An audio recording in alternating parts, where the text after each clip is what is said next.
I went on a run yesterday for about 50 minutes. And I know this because I timed it on my handy dandy Killer Deluxe tracker app on my watch.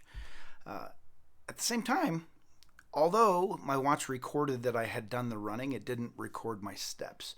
And I don't know about you, but I really enjoy using the motivation of being able to look and see, okay, I've reached a certain number of steps for the day. And so I know from past exercises that when I go for as long as I did, I should have had coming up on 5,500 or so, maybe 6,000 steps, and it registered 1,800. 1,800 is what I get when I walk to Maverick.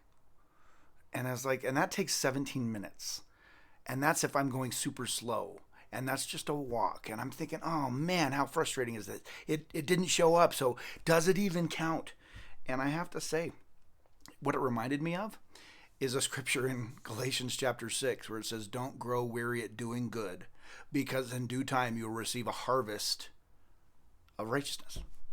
And even though it doesn't show up on this, and even though it may not provide a visible source of motivation for me, it's something that I can know I've invested in my physical health and that I've done, and I will reap the benefits of that.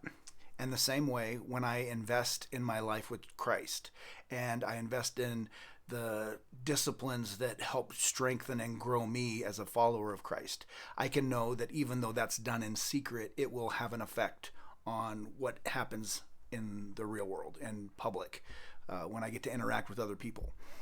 That's where who I really am gets to be seen. And it is directly influenced by what I'm doing in those private disciplines.